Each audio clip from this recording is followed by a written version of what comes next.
Okay, now let's talk about. We're gonna start talking about the economy a little bit, about the prestige system, about guilds, about influence points, and crafting. Okay, so this is gonna be a big one. So, there is a prestige system in place in the game for your character. You go to the personal reports, character report, and each character, each person receives a class based on their prestige count. As you can see, I have 26k prestige up the ass, more than necessary. Class information. I belong to the monarchs of Colradia and are part of the royalty. You hold the title of emperor. This is the highest prestige class that you can reach. And you only are able to become a monarch if you start your own faction. If you start your own faction, you automatically receive this one. Okay, so let's go to my Y character. So my Y character is currently at 0 prestige. He belongs to the lower class, and I am a freeman. I don't hold any title. A freeman is a person not tied to land as a villain or serf. He has very little rights and no power. To reach the next stage, the next class, I need to get 50 prestige. And you're going to be able to stack up prestige, and by stacking up prestige, you're also going to receive influence points throughout the game doing certain actions. And also, receiving new prestige levels, new class levels, new options will be open to you. For example, you cannot join a faction if you are of lower class. You need a certain amount of prestige. You need to be part of the bourgeoisie to go further above and join a faction. That's the thing. In my playthrough, I didn't even join a faction. I've created my own, and I just skipped a lot of the prestige classes. But it's really very easy to stack prestige up, and I'm going to show you exactly how. I'm actually going to tell you all the methods of increasing your prestige, and this is more here in place for role-playing purposes. So if you ever dreamed of being just a farmer and building a farm somewhere in the world, now is the time. You can have a farm. That's going to be producing a lot of wheat, more wheat that you can do with, and you can sell it in town for a huge profit. Well, not a huge profit, for a profit. Okay. So yeah, it is there for role-playing purposes. And it is indeed a little buggy, especially since once you get a profit rolling, you're also going to be receiving a percentage of prestige based on your profit, and you're also going to be receiving prestige based on your character traits. But we're going to get that too in a second. So let's talk about ways to increase your prestige. And I have a full list with everything right here. Okay, so you can receive prestige by cutting down trees in a forest. Each tree cut gives you 3 prestige. You also receive prestige by mining in a mine, a preferably existing mine over here. That gives you another 3 prestige. You can also harvest on your own farm. Each harvest gives you +1 prestige. You can also build. Now, regarding building, you can either buy properties from a town that's still considered building, or you can restore abandoned mines or great aqueducts or ruins up to their former glory, and that's going to give you a buttload more prestige. Okay, so besides that, building will net you anything between 20 to 300 prestige. So it's pretty fucking insane. Also, releasing prisoners. Releasing prisoners will give you +2 prestige for each prisoner that you release. What else? Restoring ruins and repairing, as I said, will net you anywhere between 200 and 500 prestige. Attending feasts will give you plus 25 prestige. Let's see what else. Oh yeah, if you become a guild member, you receive 50 prestige, and if you upgrade guilds, you receive 200 prestige for each upgrade. And if you construct a castle, yes, you can construct castles in this game, you receive plus 100 prestige. Also, if you upgrade the village church, plus 20 prestige. So, as I think I lost you. I lost a lot of people right here. As I've just mentioned, there are a lot of ways of gaining prestige, and there's no rush. There's really no rush. This is the moment where you need to do whatever the fuck you want in this world and roleplay to your heart's content. But, if you want to go through the ranks as fast as possible, I recommend that you go to any city. Well, of course, gather up some money, go to any city, and start buying the cheapest shack, the cheapest property, and rent it out. This will net you a random value of prestige, and this will stack up pretty quickly, and you'll be able to reach the I think it will make you reach the middle class very, very quickly. And once you reach the middle class, you're set of becoming an apprentice to start building enterprises. And once you have enterprises rolling, you really don't have to worry about prestige anymore. Because to build an enterprise in Nova Aetas, it's a little bit more complicated than in native. First, you have to become an apprentice in a town. So go to a town, go to the marketplace, visit the guild hall. This is the guild house. Talk to the guild master, and then ask him about what enterprise will produce the most money, and then you wish to become an apprentice. And apparently you don't even need, oh fuck, you can do this from level 1, so if you have the money you don't even need the to buy shacks. Okay, never mind, you can just become an apprentice directly. And once you become an apprentice,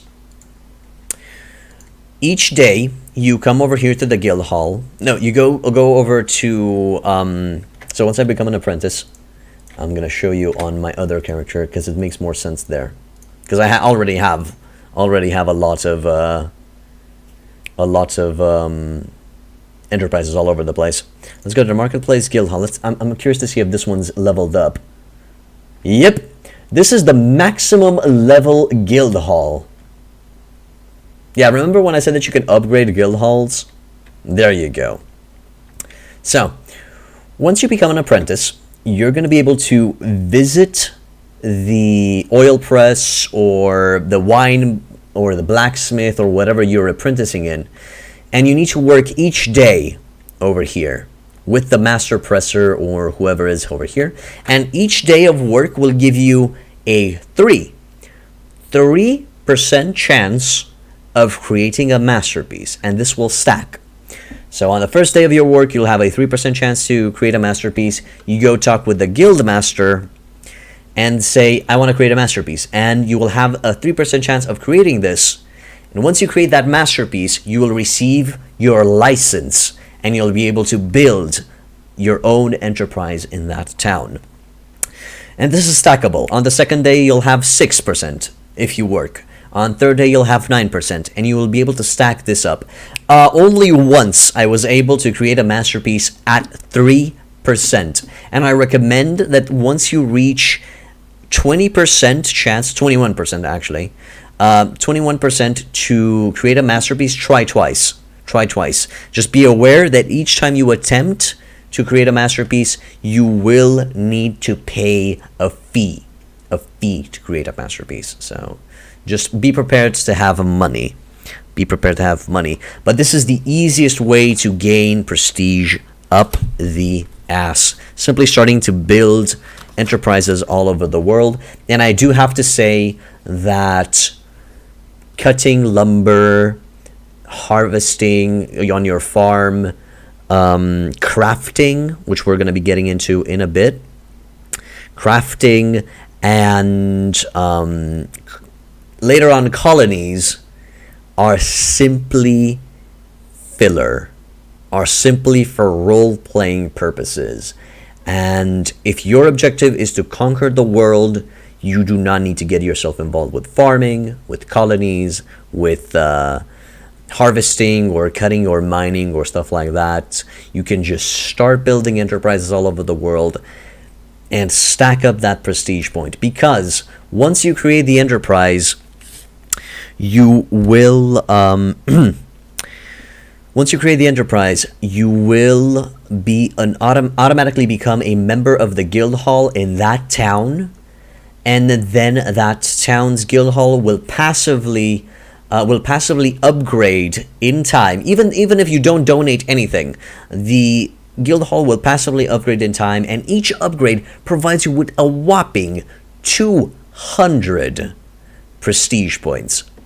200 prestige points. And just to give you a perspective, if the amount of prestige points that I have doesn't give it away, to reach the final stage, the highest stage of class, you just need around 2,500, 2,000 prestige points. Yeah. I know. You really don't have to do much. Okay, now, let's see if I need to add anything over here regarding the prestige system. Okay, let's talk about crafting.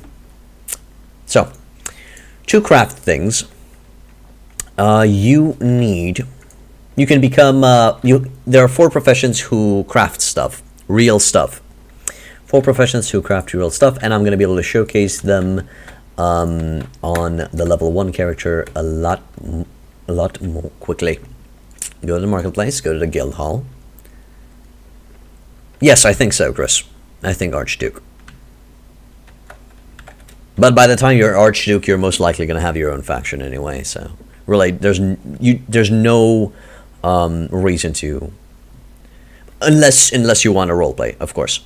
So, this guy, I would like to become an apprentice, and there they are, the 4 professions that are part of the crafting skill: blacksmith, carpenter, tailor, and priest. Now, I'm going to be explaining each one of them, what do they craft, and I'm going to do a quick summary of each one, and then we're going to move on. There's really nothing, if you want to dabble in the crafting system, by all means go ahead. It's a very in-depth crafting system. It is amazing, and I recommend that you try it out. But in the long scheme of things, for those people who simply want to conquer the world, that's a waste of time. Okay, so the blacksmith, you're going to be able to produce tools. So as trade goods, you're going to be able to produce tools. And then regarding weapons and armor, you're going to be able to produce swords, axes, polearms, maces, and any plate or mail armor. So plate, mail, helmets, gloves, chest pieces, boots. Plus bullets, you can make bullets, and you can make steel shields. Okay. Now, the next one, the carpenter. The carpenter can make trade goods, stools, the things that you sit on, small little wooden chairs, stools and cabinets, so practically furniture. Besides that, the carpenter can create bows, crossbows, guns, arrows and bolts, and wooden shields, but they cannot produce bullets. So you need to be a blacksmith in a city and a carpenter in another city if you want to produce a workable set of guns and bullets, if you don't find the firearms dealer in the tavern. I seriously did not dabble in crafting too much in my playthrough, because my objective was simply to conquer the world, so there was no point. I just simply tested them out. Okay, so for tailor, Tailor, I think it's the least useful out of all of the crafting. This is strictly for role-playing purposes. You can make cloth trade goods. I'm not sure if you can make velvet, but you can make wool, you can make linen and stuff. Any type of leather armor for caps, gloves, boots, chest pieces, and gambesons. And that's it. That's it. But tailoring is, I think, the most disappointing out of all of them. And then the priest. So the priest can create quite a few things. The priest can create trade goods, which are holy relics. Holy relics which we can simply sell at a better price. Some church goods that are going to be improving your piety by a flat amount, but they're just wasted inventory space, so I don't recommend that you utilize them, because as we talked about, piety stacks only up to 100, so there is really no reason to go for it. But what the clergymen do, what the priest does very well, is they can write learning books. They can create readable books that will increase your stats. And that's kind of actually a good idea, good investment. Now, that is pretty much it for Craftsman. What I do wish to mention regarding Craftsman, and I am going to go back to my Roa character, is the bonus profit that you're going to be getting if you become a Craftsman. The bonus profit that you're going to be getting. If you go to the marketplace, you're going to be able to see the trade with the guild. Shut up, Chris. No, we're not going to make that joke. And over here, you'll find a lot of reagents that you're going to be needing to craft a lot of stuff. For example, the fine cuisses, the fine breastplate, the tassets. You'll be needing a few of these to craft armor pieces. And if you utilize these and craft an armor piece, and you sell it back to the guild will calculate the amount of pieces that you needed to craft that gear, and will add a 20% profit and give it to you. And if you sell it here, it's going to give it to you. So always, if you sell your gear to the guild, you will always receive a flat 20% profit. Okay. Now, the reason I don't like, and I'm going to be mentioning this here, and I'm going to also be mentioning this in the early game stages on the early game topic. The reason I don't like farming, crafting, and colonies, which produce money, is because they're not a passive income. They do not produce money passively. For the farm to produce money, you always need to be there to harvest, to get that flour, to sell the flour, to buy seeds for the farm, to plant those seeds, and so on and so forth. You always need to be there. It will never produce money passively. And how the fuck can you conquer the world in the late game? How the fuck can you conquer Hierosolima when you need to be at your farm near Teverin Castle? I'm just giving an example. To keep on grabbing flour. Also, if you're a vassal and you do lowly peasant work like farming, your prestige and reputation will decrease. Your prestige and reputation will decrease because it's seen as a lowly peasant thing to do, and you'll lose in the eyes of other people. So keep that in mind. The colony is the same thing. Yes, there is a colony system. I've founded the Colony of America, and I've experimented and played around with it quite a bit. And we'll talk more about the colony in that section. But again, you need to babysit it. You need to be there to take care of it, to make sure that it's producing the trade goods that it needs to produce, and you always need to go and sell it. And again, no passive help from the colony whatsoever. You always need to go back and forth from the colony and a shop to sell the goods. Thus, not good for your late game military campaign. You cannot afford to be here for it to produce money. Exactly, Eric Nader. I kind of agree with that, but I guess it's for immersion purposes. And exactly, Chris, the Aztecs don't have gold. They don't have money in their marketplaces. Besides that, what was the other thing that I mentioned? Yeah, forests and mines don't work into them because, again, they're seen as lowly work, and at that point you have bigger fish to fry.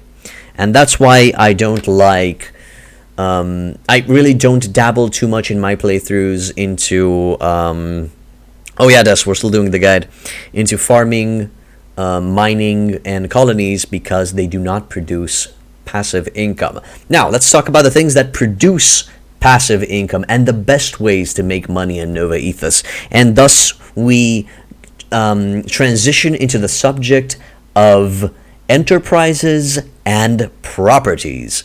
Enterprises and properties. These are the babies. These are the good shit that's going to be bringing you the gold. That serious moolah. Just to give you an idea, this is the amount of money that I'm producing by having properties all over the place, and enterprises all over the place, and a few properties built.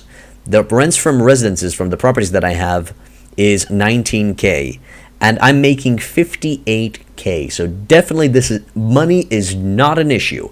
I don't need a farm.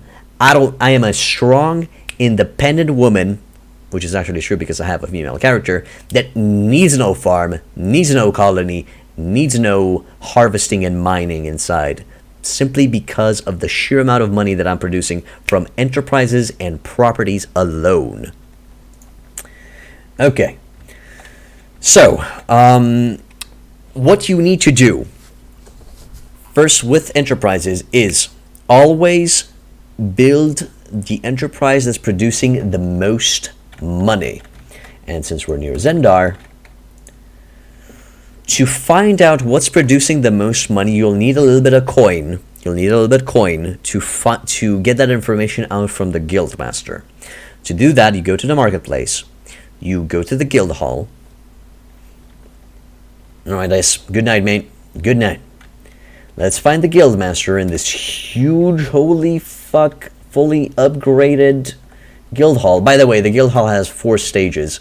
And guild master, hello. And you simply ask him, no, not how is trade. Questions about political nature, no. Okay, so because I already have an enterprise over here, there is a question where you ask him, yeah, I don't have that option now because I have an enterprise here. There's a question that you ask him, how much will a wine enterprise produce? How much will a dye works produce? How much will a blacksmith produce? And so on and so forth. And for each one of the enterprises, you have to pay him a small amount of money to give you the answer. And remember, he's going to tell you the profit of an enterprise that's fully upgraded. Fully upgraded. Yes, enterprises need to be upgraded once you've built them. So if I go to my oil press and talk to my master presser, you'll be able to see that it's producing 10 pieces. I have 5 workers. Efficiency level is at the max. Events are none, and it will tell me the revenues, other random events that can happen, and the net profit that I'm receiving at the end of the day. So remember, it will always tell you, the guildmaster will always tell you the maximum amount of money an enterprise can produce. To upgrade these, you have to hire more workers, and you want to invest in the enterprise. If I click here, I can choose anything because I've already upgraded this one to the max. This one's producing 1,828.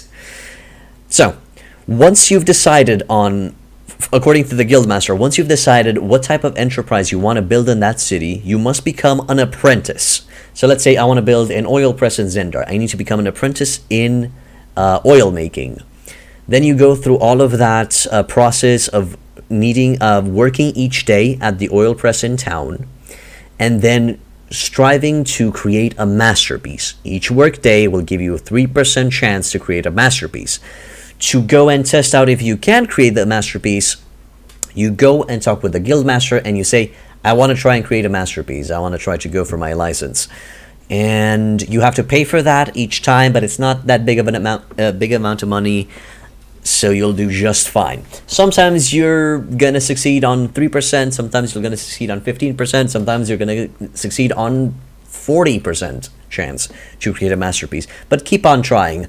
Remember to try each time at least once, each day at least once, and once you reach to 20% chance, try twice.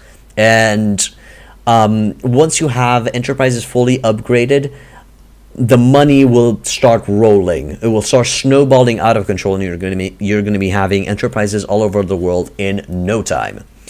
Then let's talk about managing properties. So I'm going to go to manage properties over here in Zendar, and as you can see, I have 5 town palaces. 5 town palaces. These are the most expensive, but they produce the most money out of all of the properties that you can buy. I practically buy them and then I rent them out. I don't recommend that you rent them because they're useful as a player base, but you can't do anything. They're just for aesthetics. They're just for role-playing purposes if you so wish them. But I'm gonna tell you guys exactly how much, how much each type of property produces, and I can only give you an approximation because it depends on the status of the city, if it's poor, if it's neglected, if it's prosperous, if it's very rich. Depending on these factors, your properties will produce different amounts of money. So the cheapest property that you can go for is the shack. The shack will produce between 75 and 100 florins each week. It's a very, very small price. It's not worth the going for. But the reason you would like to go for this is in case you want to, you need some prestige points. In case you need some prestige points super fast, then you just buy a few shacks and you'll receive a random amount of prestige for each shack that you buy. And that can stack up very, very, very quickly, especially because shacks are kind of on the low price. I'm actually going to go, I think the Jelkel, I think I don't have any properties in Jelkel, and I can show you the exact amount of, an approximation amount of how much a shack costs and how much the others cost. So let me just go there. There we go. Manage properties. Yeah, I don't have properties over here. Buy, and here we go. So the shack, this is actually perfect because you can see all of them. A shack costs between 1,000, 1,200, something like that, and will only produce between 75 and 100. Okay, a apartment room costs, sometimes it'll go over 3K. And an apartment room will produce between 150 and 175. That's the fluctuation that I've seen. The laborer house stands at around 7.5K. And it will produce around 250. Of course, as we go further down, you're also going to receive more prestige for the higher the property that you buy. Okay, the Patricians House stands at 17. It can go all the way up to 20K. And it will produce between 600 and 700. So the Patrician Mansion produces as much as a basic enterprise from Native. A Diaworks from Native, so between 600 and 700. So that's pretty fucking good. It's a little bit more expensive than a normal enterprise in Native, but hey, what you gonna do, man? What you gonna do? The Noble Great House is producing between 1,300 and 1,500. So quite a big boost in income. And really, for not that high of a price, 35K, it can go up to 40K, I'm pretty sure. And then we have the Town Palace. I've seen these fluctuate. The prices for a Town Palace, I've seen them fluctuate between 60K up to 100K. That's how much you need to pay to buy these. But they can produce plus minus 2K each week, plus minus 2K. Right now, because I have so much money in my inventory, each time I go through a new city, I just buy an extra town palace Yeah, it's worth 70k. And then I rent it out. This one produces 2.4k. Holy shit. I also received 352 prestige points just because I bought that out. I rent it out and bam. Now this is going to be producing 2.5k just like that. I've just added a lot of money extra for the upcoming week's budget cut. So yeah, out of all of them, what I recommend is that you go for Shack if you need prestige quickly. But then sell them, late game sell them and buy town palaces. The Noble House, which is the 1,300, 1,500, because of their cost effectiveness, but late game when you have money to blow and money to spend, just go for the town palaces and buy them around. But always prioritize building enterprises first and buying properties second. Building enterprises first and buying properties second. The reason to do this is because building enterprises makes you a guild member automatically, and guilds over time will upgrade and will provide you with prestige points passively. So that's the reason why. And another reason why I recommend enterprises is because some enterprises, let me just show you the budget cut, some enterprises for just a measly amount of 20k, let's go for just a measly amount of 20k, can produce as much as a noble house. Simply the amount of money that you invest and the amount of money that they produce afterwards is off the chain. And I recommend that you start off, the first enterprise that you're going to be building is at Rivacheg, because the dye works at Rivacheg are producing 5.1k a week. 5.1k, fully upgraded. That is insane. Especially with just a 20k investment, that Direworks is paying itself in 4 weeks. Sweet Jesus, grab that now. Okay. Okay, so that's pretty much it for enterprises and properties. Of course, upgrade them as soon as possible. And for properties, you just have to rent them out. No other thing that you need to manage over there. And these are the best way for your character to make money. Passively, you do not have to involve yourself with anything, and the money just keeps on rolling each week, and it seriously finances everything that you want to do.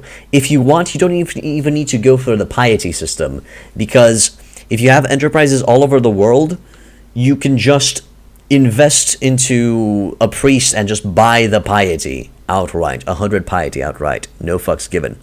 Hello, Japello Lawrence. I'm doing a guide right now, so sorry I'm not going to be able to pay attention to the chat very much. And that's it. That's it for enterprises and properties and how to make money for yourself.